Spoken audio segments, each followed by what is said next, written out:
hapo. Bwana asifiwe.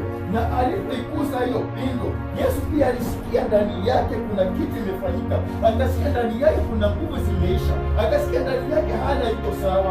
Bwana asifiwe. So kama Yesu alikuwa amesukuma na watu wengi, kuna watu walikuwa wanamuuliza Yesu, mbona ni huyu mwanamke tu? Nimesoma kitabu hii wiki nikirudia, kwani ni huyu tu mwanamke mwenye nguvu za Yesu alisikia nguvu zimemtoka? Kwani huyu mwanamke alikuwa na uhusiano na mdanganya ambao Yesu mpaka Yesu akafili kuna kitu imefanyika? Bwana asifiwe. So huyu mwanamke alichukua hatua kutoka ndani ya imani, ndani ya moyo, ikaingia ndani ya moyo, akaamua ya kwamba sasa huyu mwanaume mwenye anapita huyu, nimesikia matendo yake akifanya huku, ukisoma kitabu Kutoka Juu inasema ya kwamba alikuwa ameshaponya mtoto huko. Sasa huyu mwanamke alisikia kuna habari, kuna mtu ameponya huko. Sasa akasema ya kwamba naita tatizo langu, vile anakuja tu ndio nitapata kupona. Bwana. So huyu mwanamke aliposikia habari ya Yesu, akajua Yesu anapita, na akaona Yesu ndio huyo, akaona kuna msafari imefuata Yesu, na akaangalia kuna njia nyingine, nikitokea mbele kuna watu wamesimama mbele, nikitokea nyuma kuna watu. Akasema sasa nataka nimaki Yesu kwa upande gani? Na huyo mwanamke akamaki Yesu kwa upande gani? Hata mimi mwanamke alikuwa anatenda watu kama wamejaa wengi mahali au kichwani fulani na shida fulani. Bwana asifiwe. So huyu mwanamke alijipenda, alikasana, alijifinya kwa hiyo umani pale kafikia kwa Yesu. Alipogusa Yesu hivi, damu yake ikabadilika, mwili yake ikabadilika. Mwanamke alishindwa kujisikia katika furaha alikuwa nayo, alishindwa kuelewa kitu ambayo imebadilisha maisha yake, na kitu yenye ametumia madawa mingi, kitu yenye ameenda kwa waganga, kitu yenye ameenda kwa kila kona amesunguka, lakini hajapata msaada. Bwana asifiwe. So huyo mwanamke akaamua namna gani, wacha nisonge nifike kwa Yesu. Yesu ndiye atanitatua. Lakini bila litatuliwa shida, huyo mwanamke hakujificha, kwa sababu alikuwa amesikia furaha, alikuwa amesikia kuna uponyaji amepata. Aliona ni heri niende tu, wacha niende niambie huyu Yesu asante. Bwana asifiwe. Leo jioni, leo tumekuja asubuhi ili kutafuta kitu kwa maisha yetu. Kuna wengine si ati wanatoka hiyo damu tu, wakisema ni damu, si ati hiyo damu ya huyo mwanamke alikuwa anatoka. Kuna watu wanatoka damu ya kutopata kazi, kuna watu wametoka damu ya kutoleka na kutoa, kuna watu wanatoka damu ya vitu tofauti. Bwana asifiwe. Leo jioni hii najua ya kwamba katika ndani ya moyo yetu inafaa tuamini na tujue ya kwamba Yesu yuko mahali yako, na Yesu yuko anapita, Yesu yuko anatoka damu, anatoka nguvu kwa sababu yako. Bwana asifiwe. Huyu Yesu ndio yeye anapita, anatoka nguvu zinamuisha kwa sababu yako, ili wewe usiondoke hapa na hiyo shida yako, usiondoke hapa na huyo ukame wako, usiondoke hapa na hiyo mambo yako inapoteza. So Yesu anapoingia mahali, anapopita mahali, kuna nguvu zinapatikana. Yesu alipopita pale, huyo mwanamke alichukua hatua ya imani. Mchana leo chukua hatua ya imani, mchana leo chukua hatua ya imani, ujue ya kwamba kuna Yesu yuko mahali hapa. Mchana leo jua ya kwamba Yesu anazunguka nako kila pahali, anafanya kazi yake.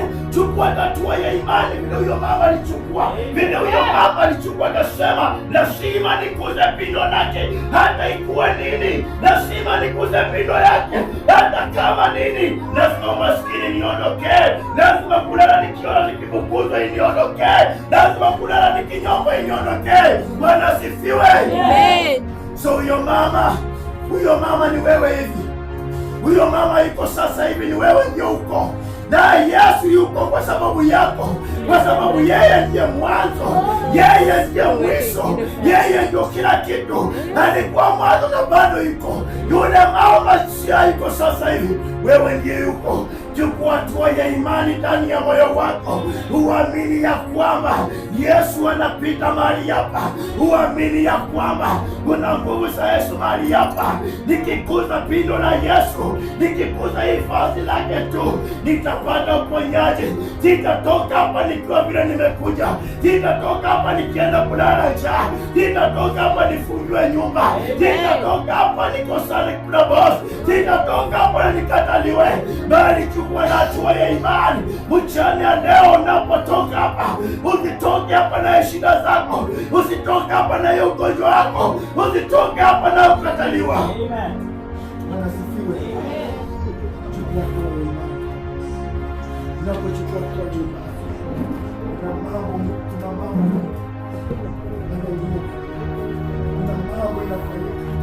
kuna mambo inafanyika. Kwa sababu huyo mama alichukua hatua ya imani, akasema ya kwamba nikienda kwa Petro hataniruhusu kwa sababu anajua sheria. Pia Petro hataniruhusu nifikie huyo mwanaume. Hata nikienda kwa Juda hataniruhusu, hata nikienda kwa Simeoni hataniruhusu. Wakati wa utaenda kuomba mtu ruhusa. Ile wakati wa Yesu ilikuwa watu walikuwa na msumbuka. Sasa hivi Yesu yuko na machi ya nguvu zake. Alipokuwa kibali ambia wanafunzi wake, ninaenda na nitatuma msaidizi. Yule msaidizi amejaa kwa watu wake, yule msaidizi amejaa katika kanisa, yule msaidizi atakusaidia wewe. Kazi yako ni kuchukua tu hatua ya imani.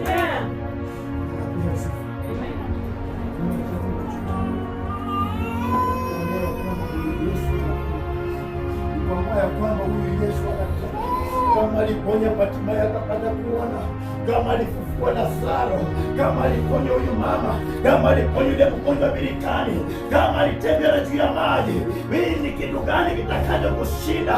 Kitakacho kushinda wanapewa sifa. Ndiko malaika akaambia Sara, wakaambia Abrahamu, ambia Sara, hakuna jambo kumi naye shinda baba. Kila jambo kwa Mungu. Wewe unapoona hapa nimeshindwa, naye Mungu ndiye anaanzia.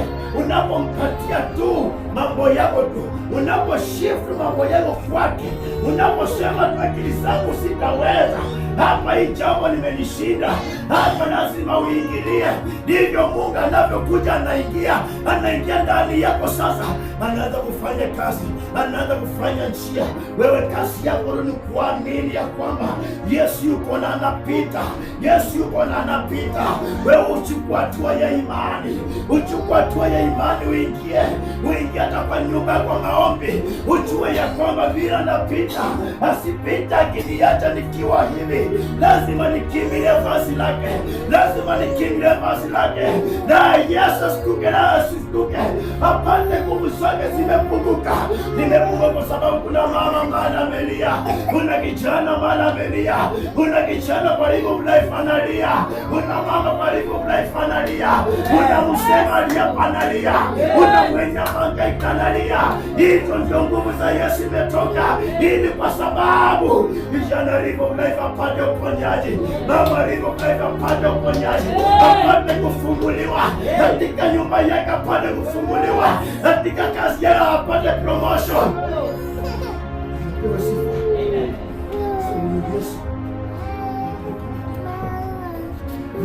Chukua hatua.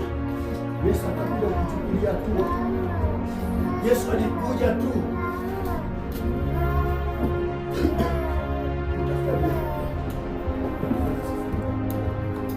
hakukuja kuchukulia. Wewe ukiamua tu hatua yangu vile niko hivi, ndio vile nitakaa hivyo, Yesu ana shida na wewe. Lakini ukiamua ukisema ya kwamba nimeshindwa sana, kila wakati tunasumbuana bosi wangu hata kuniongeza mshahara, nimekaa sana nikilia mzee wangu atakubadilika, nimekaa sana nikiona hii ndoto nikikimbizwa, nimekaa sana nikiteseka nikilia hii ugonjwa. Chukua hatua ya imani tu. Leo ni siku yako tu, leo ni siku ya uponyaji, leo ni siku yako tu, leo ni siku yako tu. Najua Yesu anapita, najua Yesu anapita. Atakapopita ukapate uponyaji wako, ukapate uponyaji wako. Leo ni siku yako. Ili umeingia usitoke vile. ujue ya kwamba Yesu alimaliza, ujue kwamba alitenda Jericho na tenda Maria, ujue kwamba alitenda Bethlehemu, alitenda tena Maria, ujue kwamba bila alitenda Golgotha na tena Maria, ujue ya kwamba bila alitenda ile siku ya Pentecost ndiye anatenda Maria. Huyu Yesu bado yuko na anafanya kazi. Hata alipokutana na Bartimayo kipofu kule kwa njia, alikuwa anampita Bartimayo, lakini Bartimayo alichukua hatua, akauliza watu nini hiyo, ndiye akapata ya kwamba kuna Yesu anapita. Bartimayo aliita kwa sauti akasema, mwana wa Daudi, nihurumie, nataka kuona. Bwana asifiwe. Yesu alikuwa anapita